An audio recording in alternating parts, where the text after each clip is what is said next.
where those who perceive truth may strive to make others see. A big, powerful America, and shoot them for what? On that continent, we are trying to forge a new identity for which we need each other. With the last words on my lips, that I am a revolutionary. And you're going to have to keep on saying that.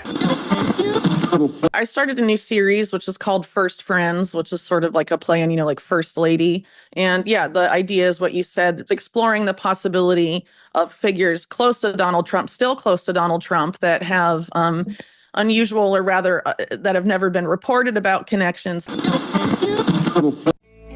We're going to be referencing the book of Unlimited Hangouts with the chapter First Friends, Part 1. And our translator is Whitney Webb. This particular scandal behind this guy, Jeffrey, Whitney writes that this scandal can be too big to fail. And the implication here is that rather than an owner, right, Jeffrey can more accurately be understood as a manager of this system of corruption that siphons money from the public and entraps powerful people with predilections, we'll say, right? But Whitney has a lot of work really behind this particular topic. One of the main ones that a lot of people should know about is One Nation Under Blackmail. She's doing a lot of work in this book, which we kind of view it as kind of the book that really talks about Jeffrey Epstein, but it's really focused on the network, right? Because we haven't quite come to terms with the scope of this particular network behind this particular scandal. And when it comes down to Whitney Webb's work, a lot of it is focused on the actual network itself, right? We're not trying to simply just expose one guy's crimes. We can't get an explanation through one guy being able to do what he's done in this, or have what he's had, and get to the status that he's gotten through understanding him as some lone guy. A lot of times you'll hear like, oh, the most likely scenario is more likely the one that's true, and the most likely scenario is he is involved in a network. That is the most likely scenario when you look at the evidence. And when it comes down to it, it's just all about what is out there that is available, readily available, not reliant on any type of government investigation, just information that can be found. That's what's so crazy about this. And Whitney Webb only works with really what is publicly available, right? The publicly available information. When it comes down to just Whitney and really just what she focuses on, and the idea that mainstream doesn't focus on this, it is very much telling. And Whitney paints this very expansive, or a very serious case for just how expansive this network is, right? And this is really talking about really the idea of Jeffrey having mentors and connections to people that were not investigated seriously, but is very much he is very much connected to them regardless. So given the power that this guy had, right, the passes that he was given, particularly when it came down to getting this crazy deal, and back, I think it was 2008 when he was first tried, but it was, don't quote me on that, but particularly it was pretty crazy because the court, in many ways, it fell on its sword, right? Even if it hasn't seen the consequences of its actions yet, I think it really is coming to a crescendo in terms of that point now. We'll see, because this idea of being able to have this come about and you say, oh, the co-conspirators get blanket immunity in terms of when it comes down to his crimes, the real telling portion of it was the idea that yes, he got blanket immunity. Yes, he got some BS charges. They didn't even properly identify the charges as actual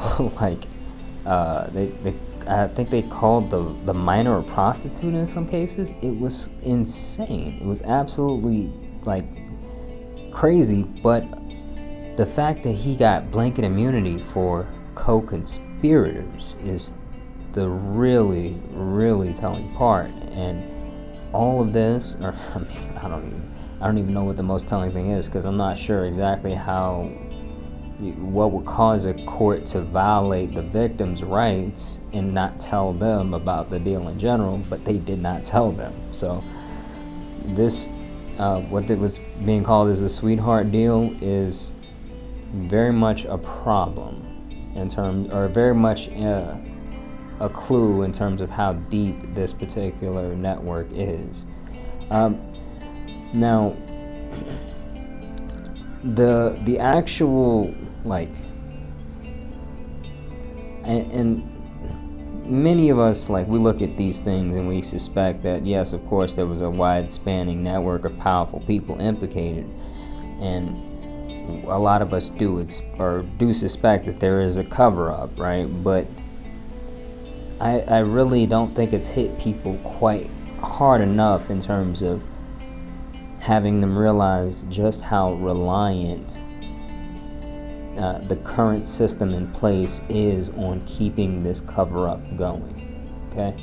That's what's so insane about this particular network. And this idea, the previews, it's in terms of the understanding of what really led to the beginning of this. Like I said before, Whitney Webb points out, this idea of Jeffrey, he is a manager, right? When it comes down to this particular idea, a good analogy would be, let's say you go into a restaurant and you get some meat that just essentially just makes you sick. But rather than actually suing the actual place, the actual business, they tell you that, hey, we're gonna let you sue the manager, and we're gonna get whatever we need out of this one guy, the manager that was there on duty at the time. When it comes down to this guy, he's probably got some insight, absolutely, but there was a system that put him in place. You understand? That wasn't one lone person that did this. This was a operation. The operation should have to pay for this, but that's very much not what's happening here, because then we'd have really more understanding about the scale of this particular operation. And the span, the entire span of this network, I think you can watch videos all day long and you probably still will not have the actual span itself, okay?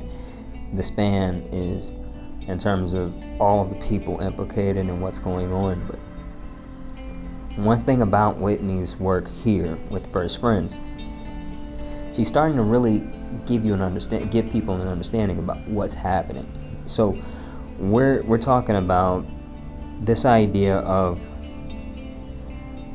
not the entire span, but just figures in the span that mainstream media is ignoring. If I could find it, I'm sure the New York Times and these people could have found it too. And why haven't they reported on it, especially if there's blood in the water against their least favorite president? We want to focus on this particular chapter, and I really want to, in terms of this particular segment that we're doing here, and I'll give people really just a few a few points here while we talk about this particular chapter, and these points are: one, I'm gonna try to give insight into Whitney's article, just a step of insight. You'll have to read the whole thing to get the entire understanding here, but we'll also talk about the figures mentioned, or the figures mentioned, which are going to be Flavio, who is also known as Italy's Donald Trump, and we'll also talk about Donald Trump and also Naomi Campbell. And these figures will help shed light on the operation itself. Okay, so we're getting more insight into this particular operation, right? Not the manager, the operation. Okay, because who was the manager next to? Who were the employees?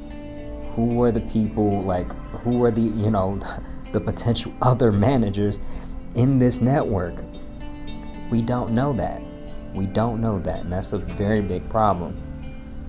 Also, we're going to show some connection that we're going to really show the connection, or I guess establish it if you haven't really heard this particular connection, because the mainstream is not talking about this particular figure. And when it comes down to this figure in general, Flavio, we're gonna do kind of a deep dive into Flavio, because it does look like this guy could very much be managerial level or adjacent in certain ways. Okay, so we definitely want to talk about just the upcoming and really how this guy got into place. Now, when it comes down to Flavio, we're gonna talk about Flavio's connection to Trump, because that's there. That's not the question. The question isn't whether Flavio was connected to Trump. He was. That's by their own admission. He's a longtime friend of Donald Trump.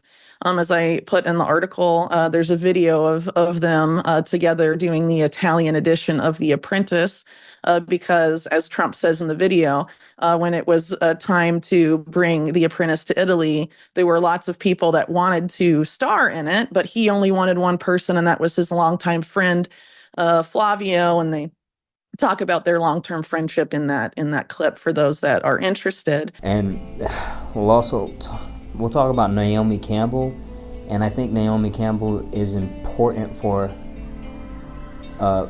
just the idea of establishing the idea of, if we go back to this restaurant analogy, if we're talking about Jeffrey as the manager, it does look like Naomi Campbell was one of really just could possibly have been an employee. Okay, it's important to state that Naomi Campbell has denied knowing of any wrongdoings, or whatever legal terminology I gotta use there. But we'll get into it. Now, I want to make a point here, and this right here is for the idea of the Renaissance in general. We're seeing a lot of quote-unquote bombshell evidence, but it's important because I don't think that publishers are just coming in contact with this material.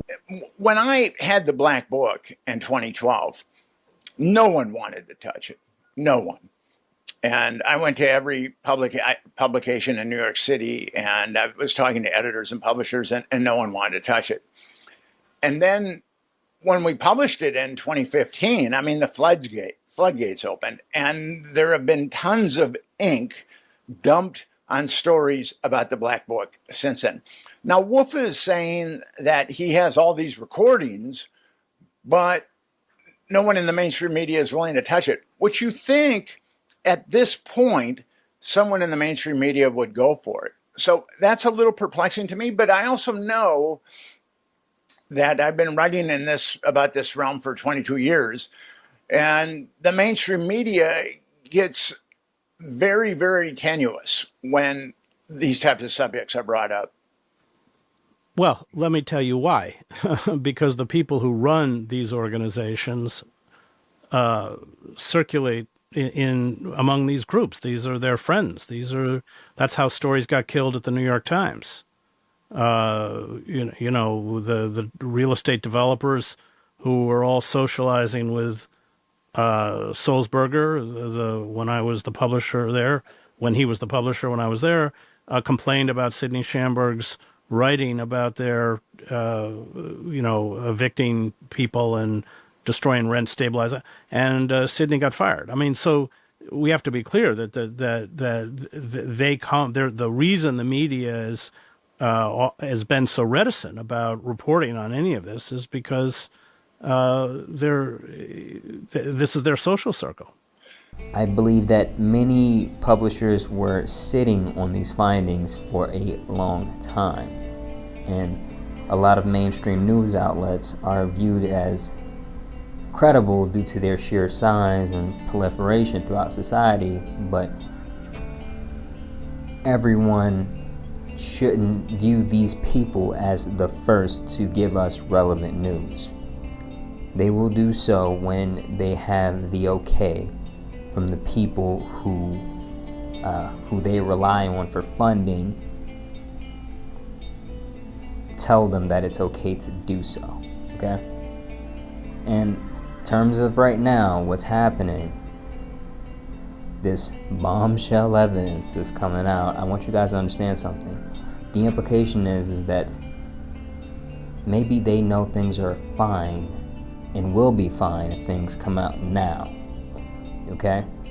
Whatever that could mean in terms of the makeup of the files and what they have in them, it's one thing. But we should not, it's another point, we should not view the Epstein files as something that is kept away in a locker in the Fed's department.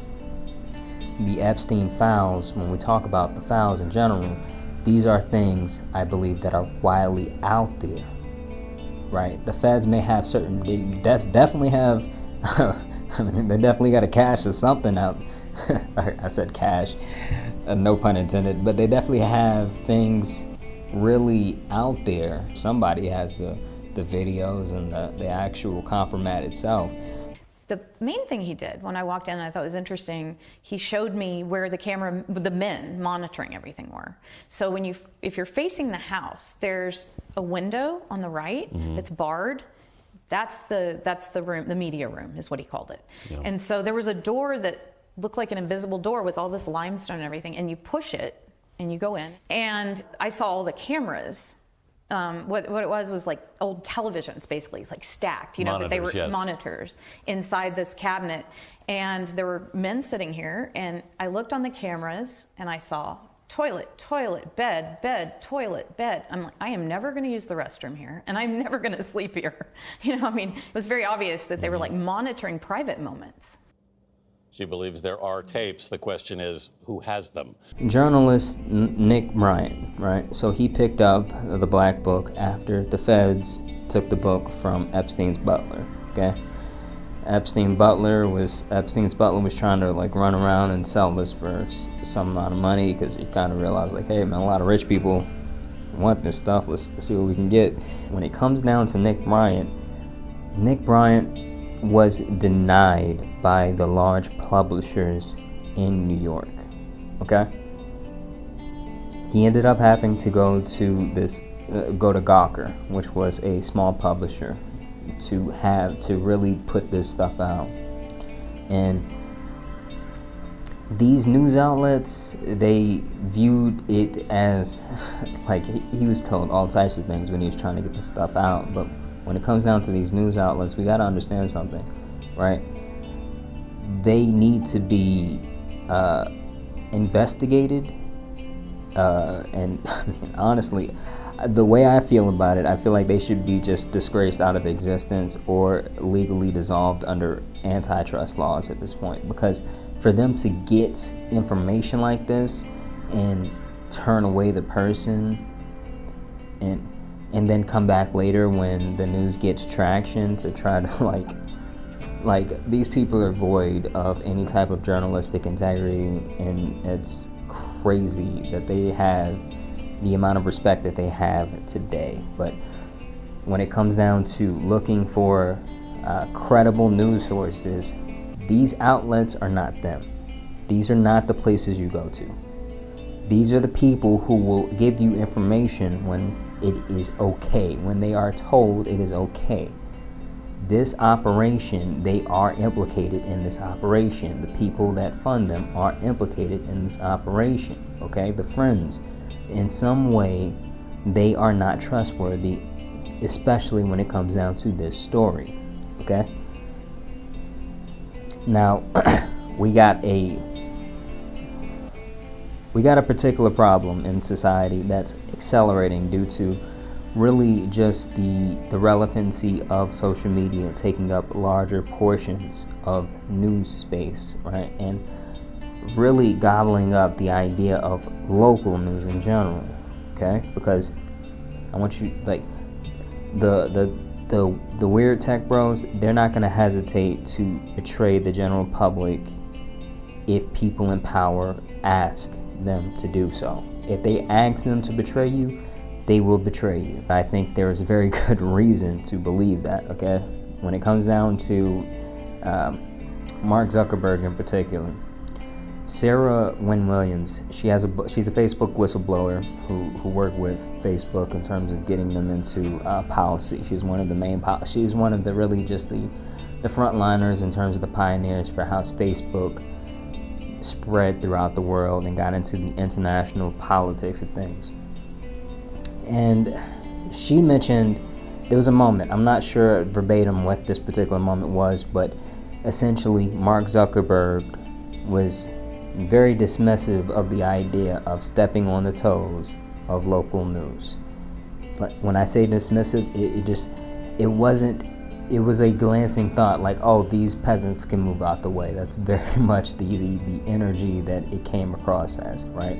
And I want you guys, like, this idea of how important local news is, and particularly in Trump's first term. This isn't really regarding Trump in general, but the idea here was a local newspaper sounded the alarm that, particularly in North Carolina, the water was poisoned, okay?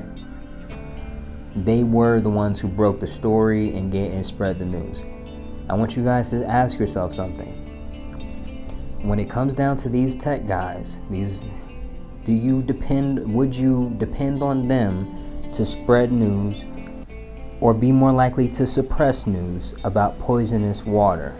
I don't think that any reasonable person would say, oh, of course they would prioritize human lives.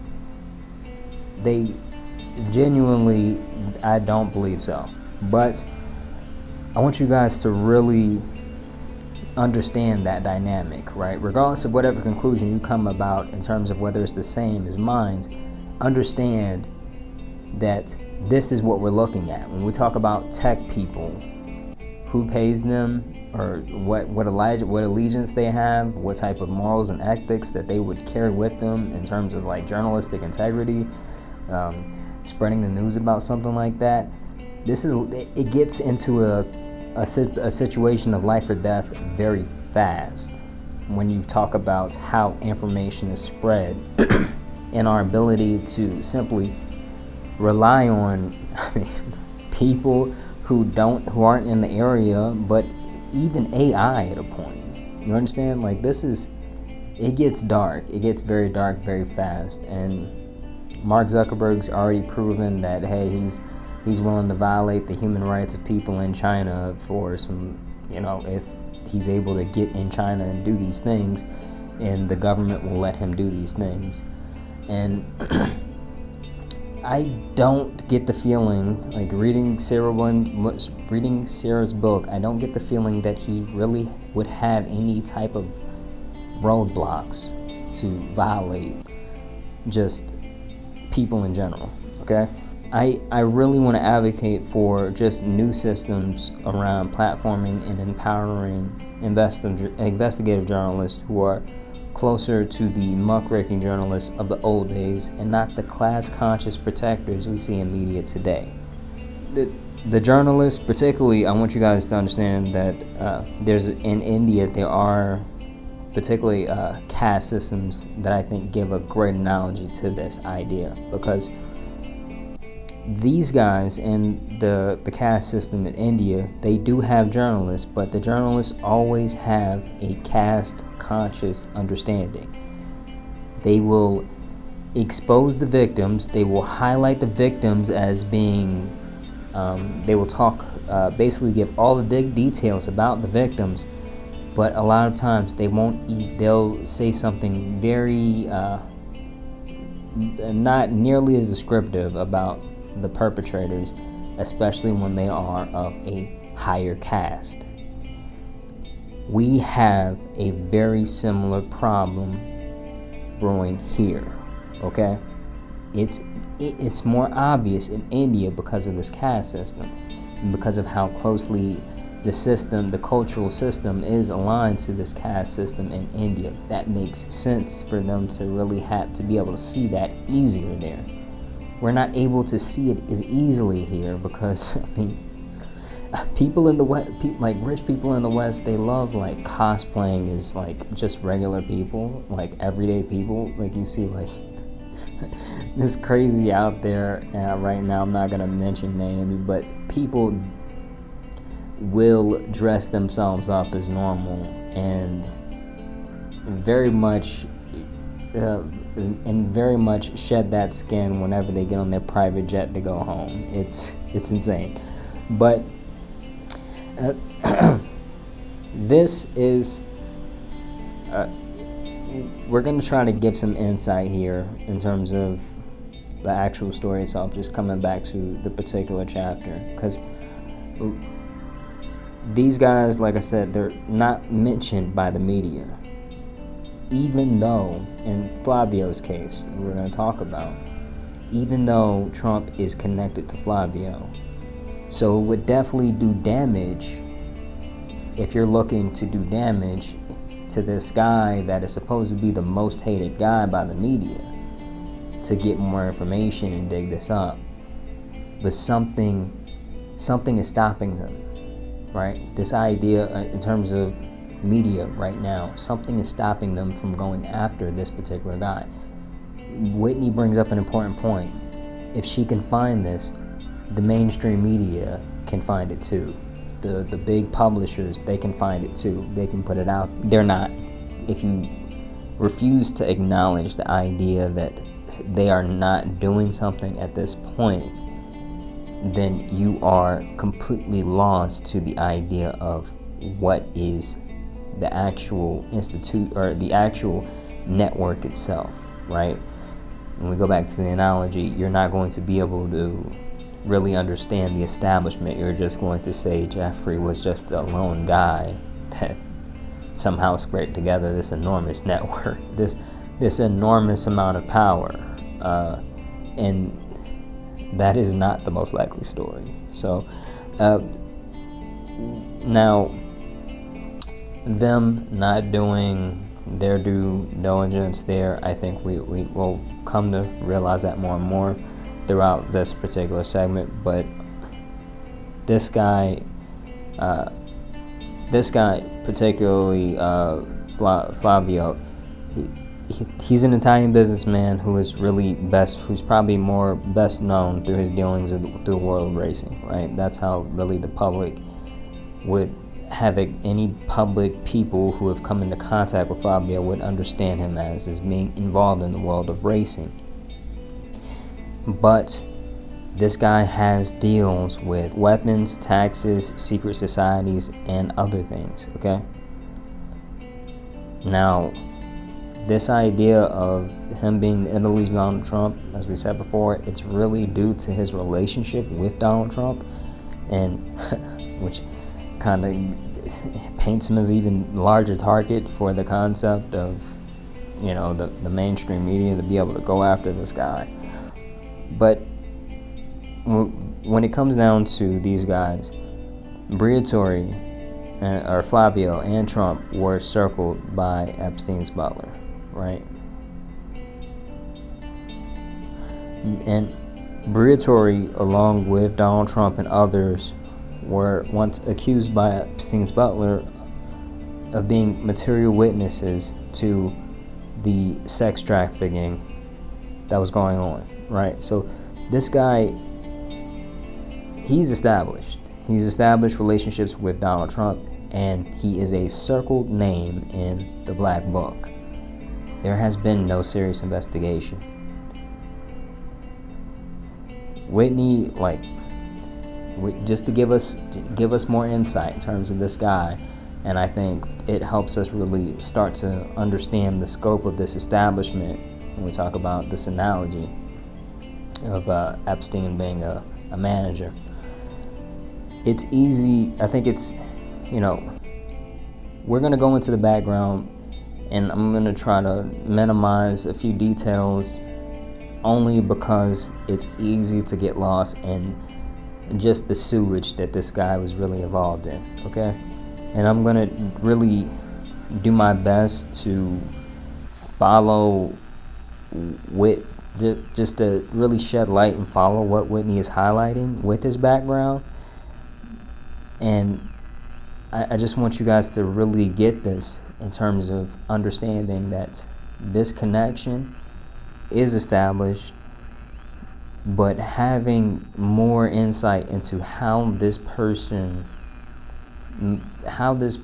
really grew into being a figure that is circled by Epstein's butler is a very, very powerful understanding in terms of having a more comprehensive view of the establishment that Epstein managed. Okay, so this is the murder board, and there's only one rule here. There's only one. Don't make fun of my murder board. Don't hurt my feelings. When it comes down to Flavio is from Italy. Okay, and Whitney doesn't outright state this, but this guy, Attilo Dudo, we're gonna call him Uncle D. He may have been Flavio's introduction into the criminal underground. And because Flavio went to work for Uncle D, okay? Uncle D we got Flavio and Uncle. We have an established relationship between Flavio and Uncle D, but we don't have an established relationship yet between Flavio and just the underground network or any type of criminality in any way. So a lot of you guys may be asking, Sleepy, why do we got all these question marks if this isn't established? And I just want you guys to understand something. We don't establish this through direct connection of Uncle D in terms of Flavio working for this Uncle D at, this shop that Uncle D's, managing right now. We gain this establishment through the understanding of this other guy. We're gonna call him Grandpa Sid, okay? Because Grandpa Sid owned Uncle D's shop before Uncle D owned the shop. So what? That doesn't, it's not solid, but there's definitely a connection there. Grandpa Sid is basically a Sith Lord, okay? When it comes down to his connections, he's a finance guy with some pretty serious connections with a Freemason lodge and also with the Gambino crime family, okay?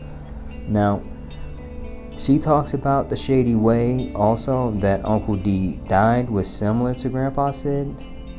It doesn't come across as really the strongest source in terms of when I'm reading it, when it came across, but it seemed like there was maybe things that particularly weren't relayed in that particular instance, but I do feel like there was something there in terms of the mystery probably behind the investigation that did or did not even take place. But in terms of establishing really Flavio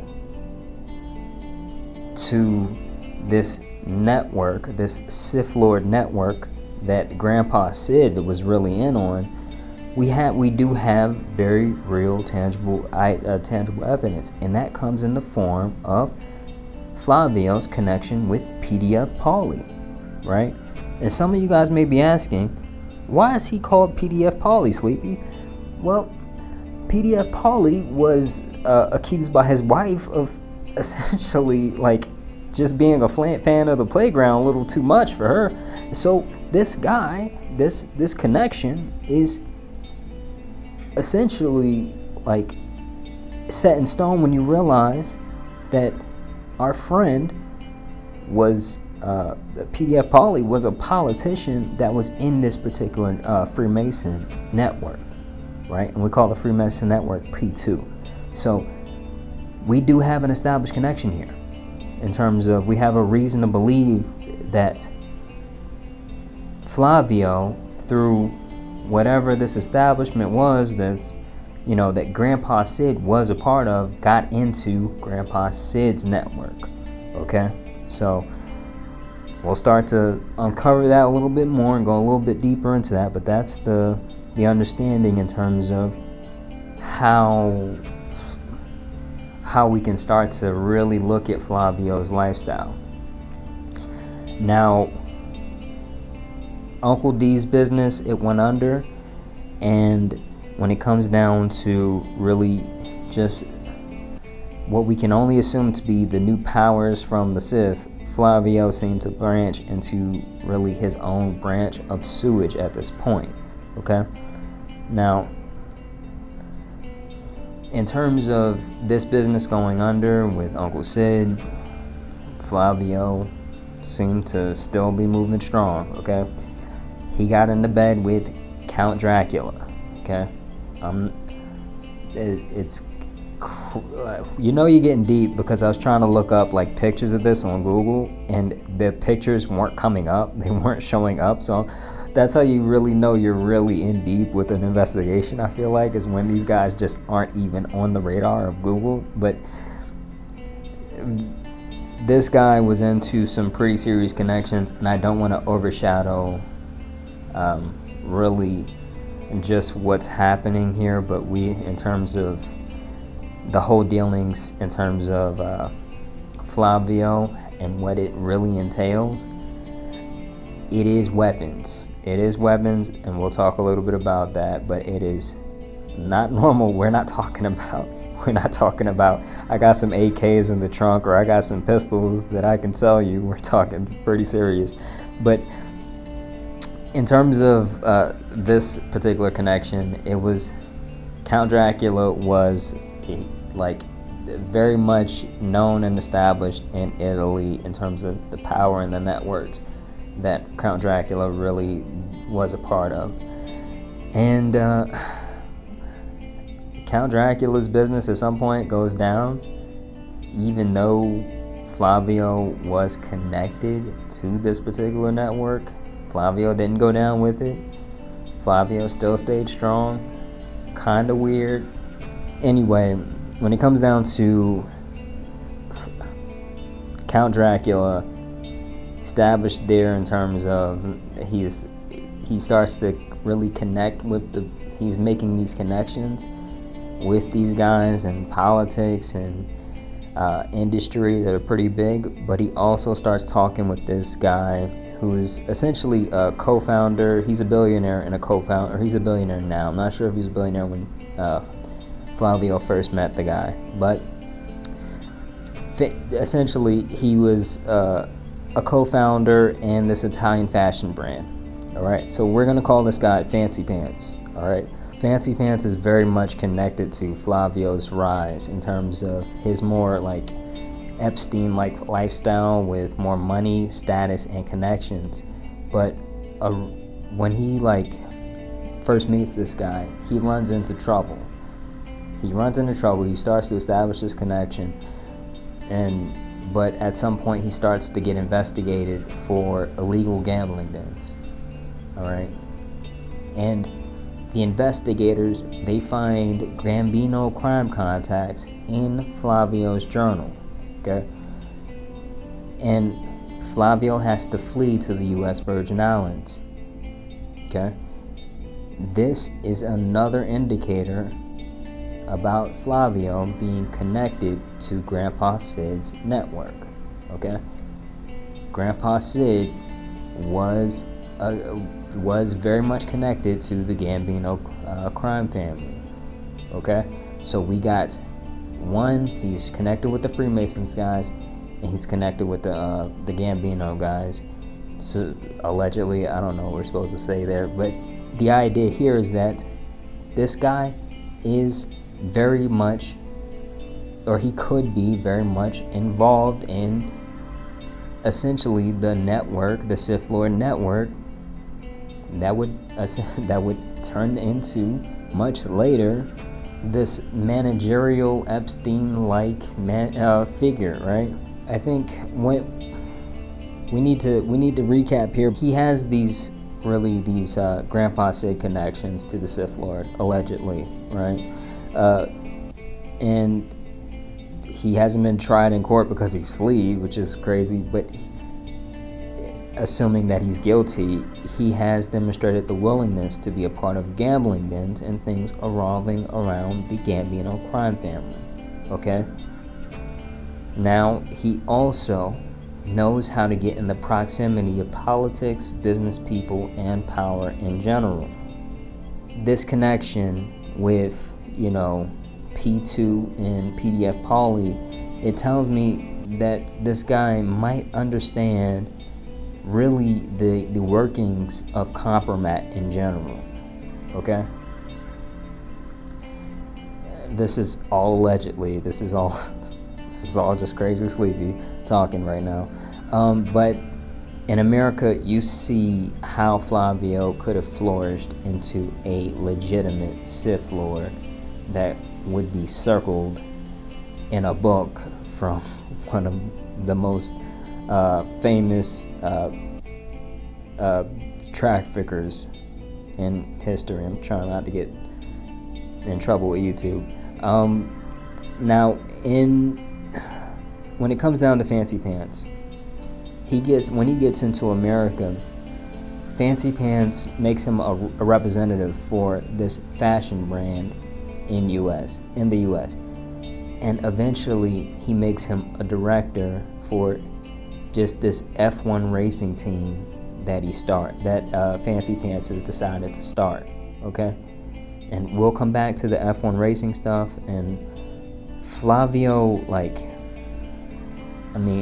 he starts kind of building, it seems like, a lifestyle, because he also gets into disco nightclubs. And Whitney mentions how there's a possibility that this guy really got connected with Epstein and Trump through the idea of, or through the starting and operation of these disco nightclubs. And while in the U.S., this guy goes between some well-known tax havens, okay? We talked about the Virgin Islands, but we also have some tax havens somewhere in New York. I'm not sure about the exact name, but it's very much tax haven, and essentially just people who are trying to extract money from the country without giving back anything. And I want to really pinpoint here, I think, this idea of essentially having this disco nightclub being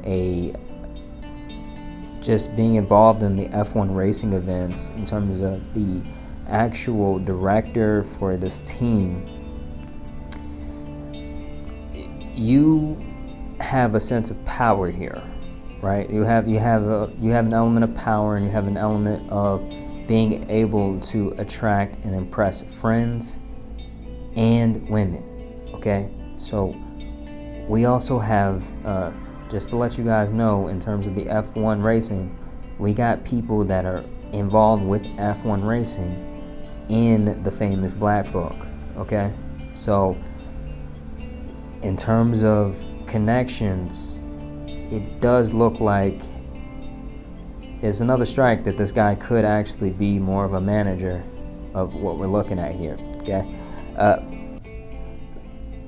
impressing friends, like, I think this idea becomes really more important when you understand that the people, the friends that he could have been trying to attract were the same people that he was meeting in these tax havens that he was going back and forth between.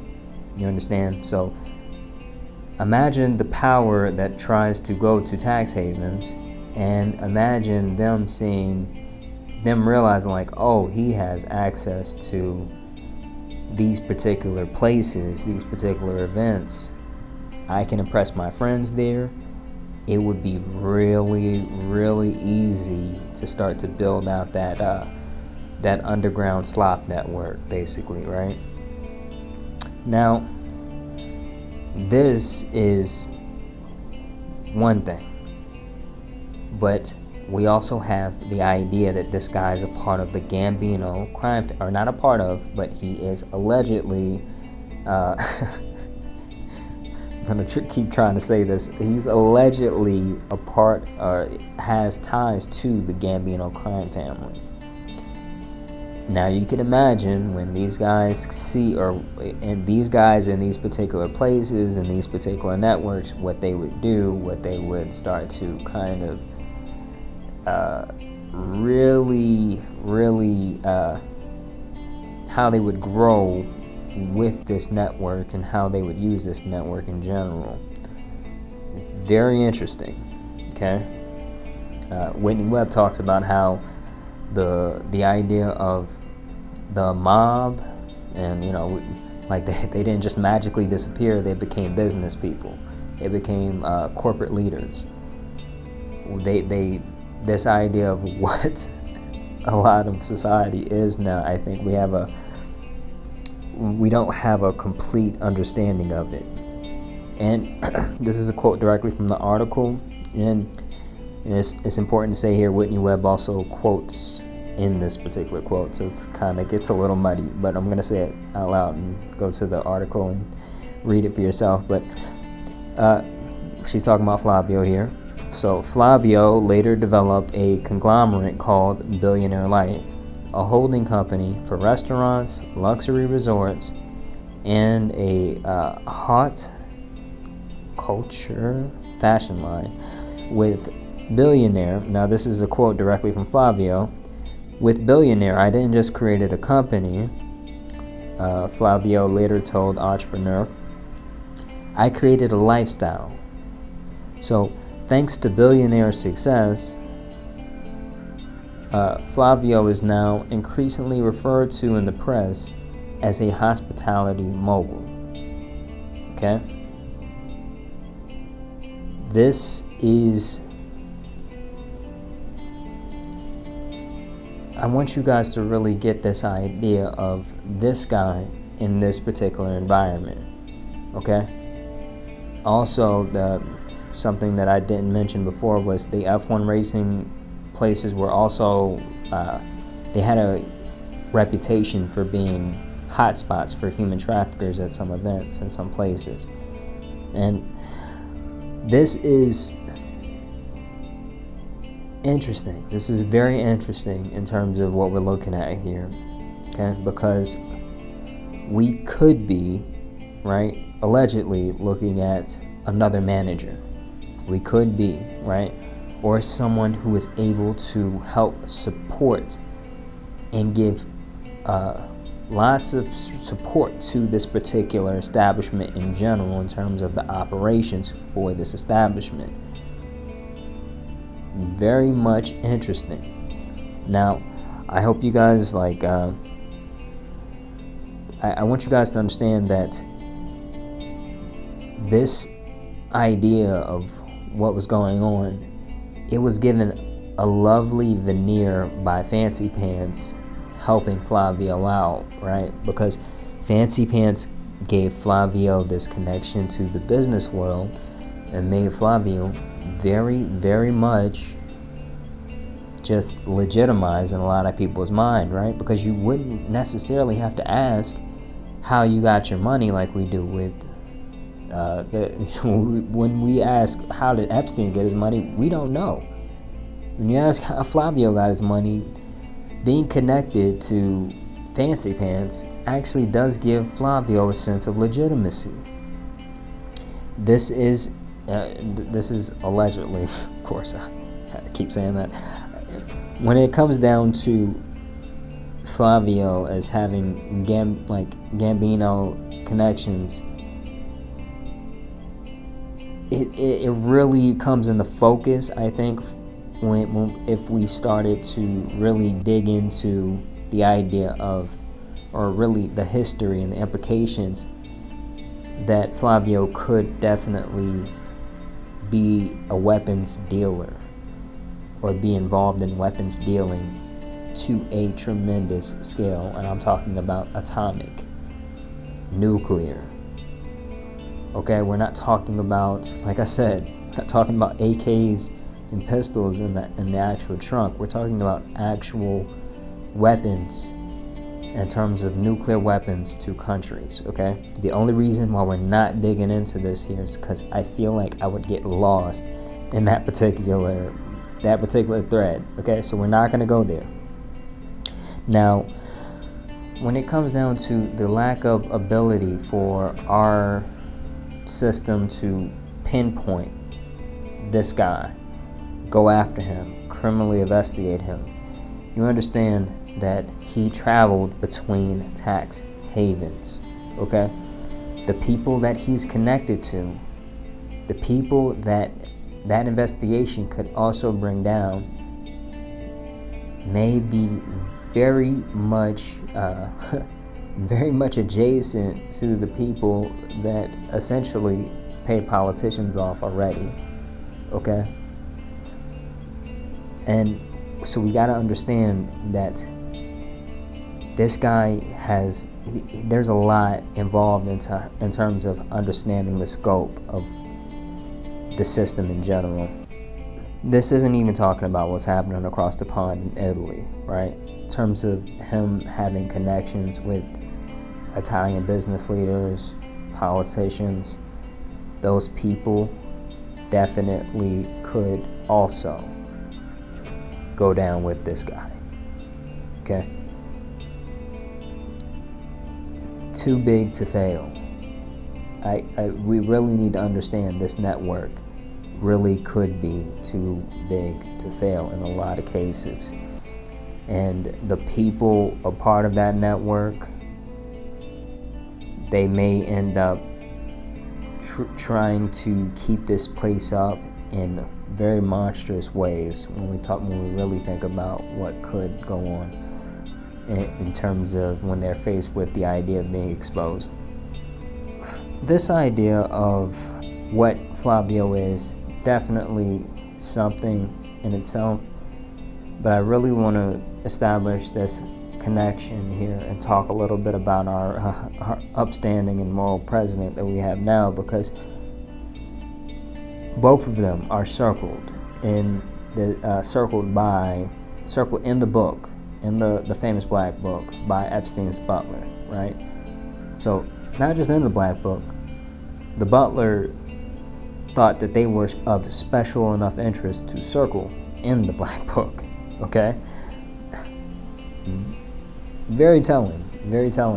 But I think it was Flavio who refused to say how they met or really the actual circumstances where they met under, but it is something that somebody, either Trump or Flavio, I believe it might have been Flavio, who said that they were both really fast money making or looking for fast money, and they were known as playboys in the New York along with Epstein. That's not verbatim, but that's, and they didn't say along with Epstein, but that's something that was added by Whitney.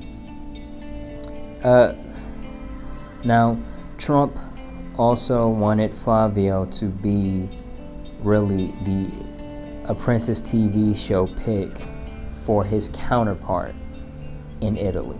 As I put in the article, there's a video of them together doing the Italian edition of The Apprentice, because, as Trump says in the video, when it was time to bring The Apprentice to Italy, there were lots of people that wanted to star in it, but he only wanted one person, and that was his longtime friend, Flavio. Right, that's established. It's out in the open, okay? We're not talking about question marks between Flavio and Trump. There are definite connections. But one thing that I really want to mention here in terms of the makeup of this particular establishment and how particularly the idea of Trump having a modeling agency could be tied into this particular network. It's very much seems complementary to the idea of having F1 racing events, disco nightclubs, and it does seem like if you really had that network, if you really wanted to build that network, a modeling agency would fit right in. Okay? And talk a little bit about that later, but I think another note here in terms of what we really haven't gotten a lot of information from, in terms of, at least not that I've seen, is that Donald Trump's mentor, right, this guy Roy Cohn, we'll call him Screw Nose because that's his nose looks funny, but he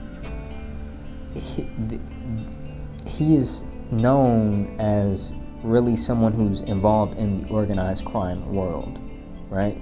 So, and Roy Cohn was involved in sexual blackmail activities at the Plaza Hotel, which Trump later bought, and then later had teamed up with elite model management of Casablancas to host Look of the Year there for a few years.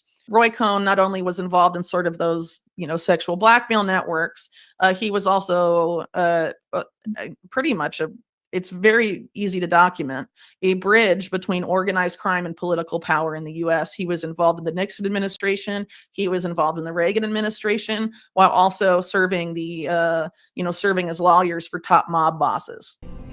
The same way we got Grandpa Sid being a question mark for connecting Flavio to the underground world, it seems like we got this guy, right, Screw Nose, direct mentor with Trump, has direct connections with the organized crime. The connection there is it's even stronger.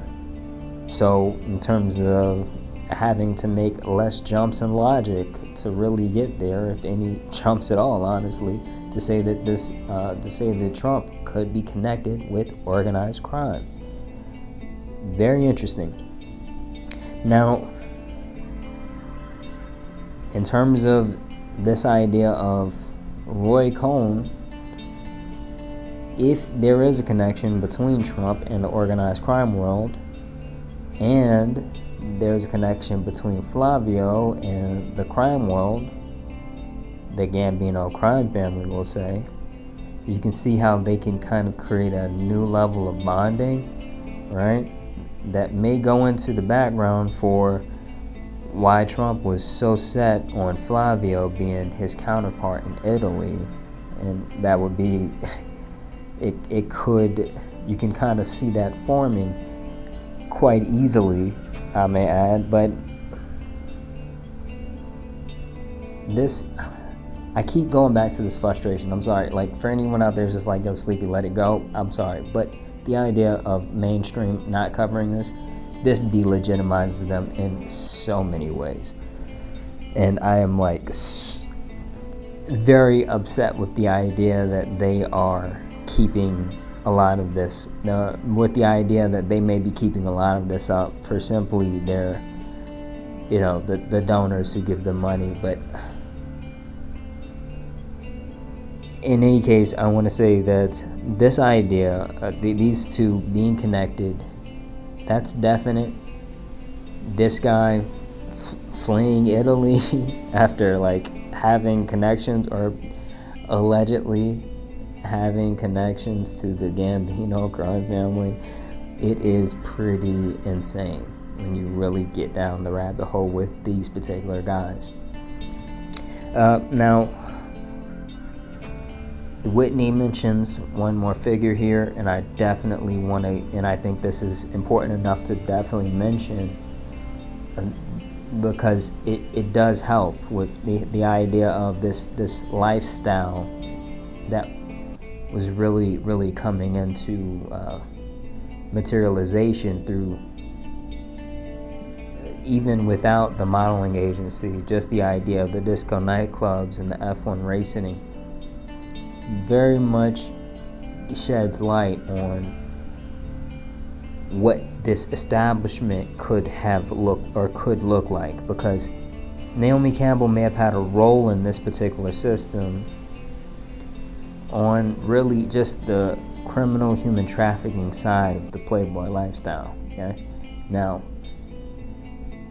before we start going down this rabbit hole, Naomi Campbell has not admitted to any wrongdoings. I think she's denied a few wrongdoings in terms or knowing about the human trafficking side, but she has said that she was running in the same circles with Epstein.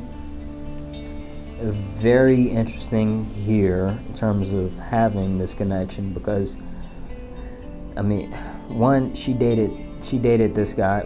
She dated Flavio, and Flavio introduced her to Epstein. Okay, that connection is established. Those two did know each other. Epstein was called a very one of the most important people in modeling in the late 1990s. Okay, so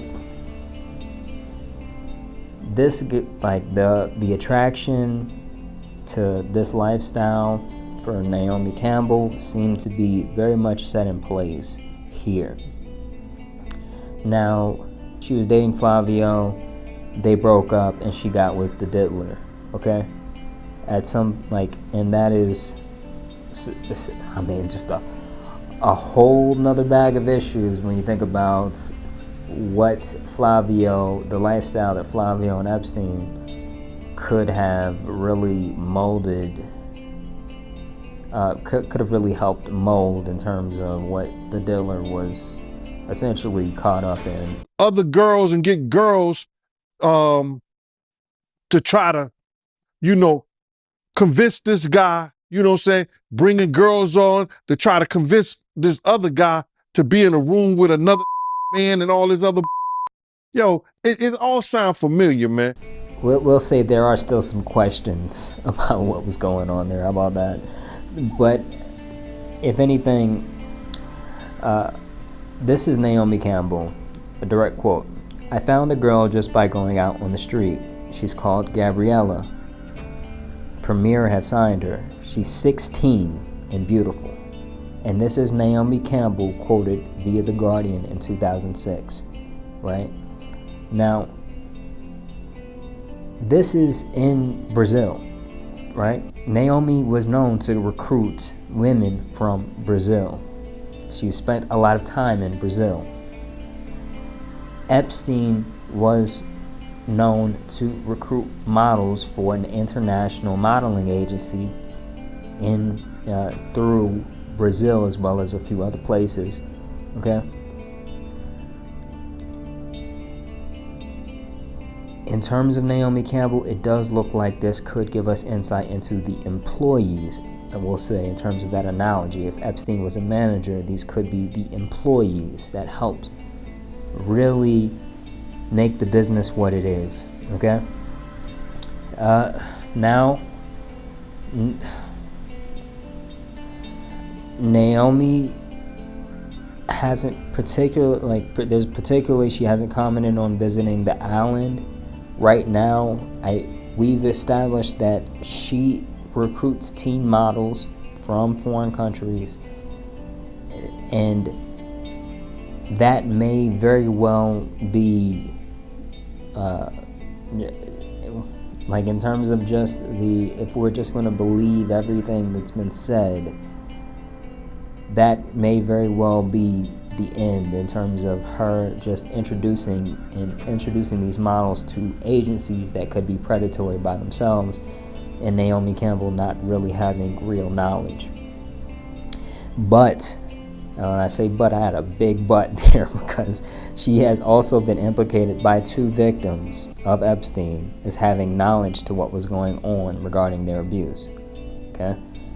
Now, Virginia Giuffre particularly tweeted at Naomi Campbell, and this is in 2020, "You saw me at your parties.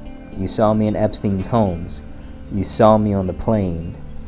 You saw me get my hair cut. You saw me on the streets. You watched me be abused. You saw me."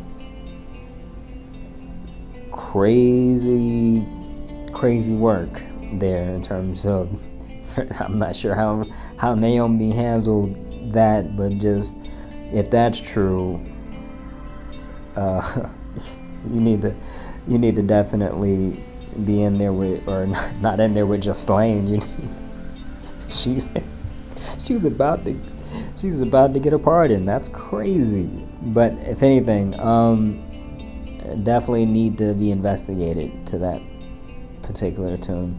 Like I said, Naomi Campbell gives us understanding in terms of, or this may give us understanding in terms of the employees at this establishment.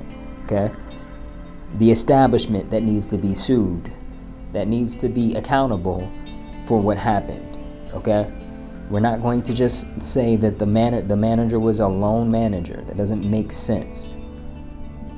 But it does appear that this does give us understanding of the establishment as a whole. Okay, and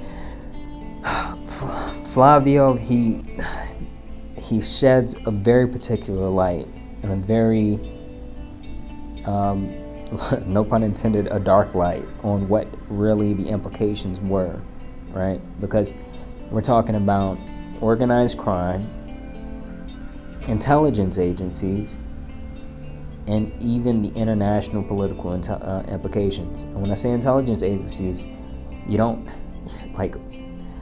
just fall into nuclear weapons. You don't just fall into that. Those are governments. That's governmental. Those are agencies that are involved in that particular scheme. So we'll say intelligence agencies. Cough, CIA, cough. And these are my thoughts and opinions. I don't know what other disclaimers I can add on that. And now Whitney Webb, I'm linking the article in the description, but really just be sure to just regularly check in on the Unlimited Hangouts website, and or whatever Whitney Webb has got going on, and understand that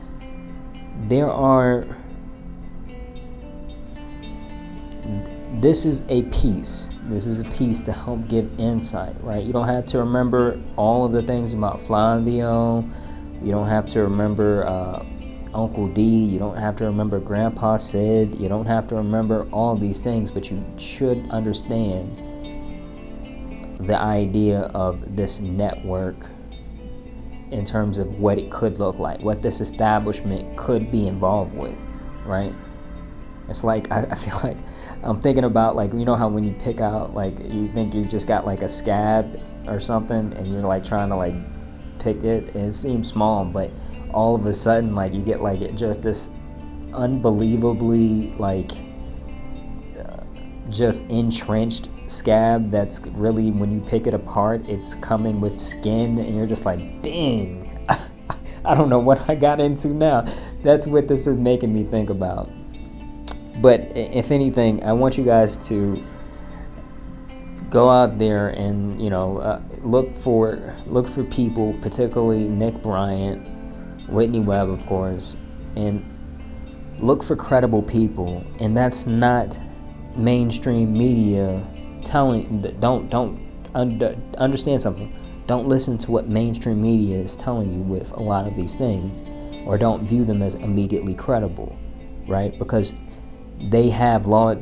Essentially, when Nick Bryant went to them with the Black Book and they denied the Black Book, that was them discrediting that was them discrediting themselves with this whole entire story. Okay, huge, tremendous mark against them. So if anything, I want you guys to support Whitney. I don't know what she's got going on exactly other than the website, but just follow her, look for her. I think she's on X until Elon decides that he's had enough. Just follow her, but also remember to like the video and comment with any insights or advice for like future articles. Where those who perceive truth may strive to make others see. A big, powerful America, and shoot them for what? On that continent, we are trying to forge a new identity for which we need each other. With the last words on my lips, that I am a revolutionary. And you're going to have to keep on saying that.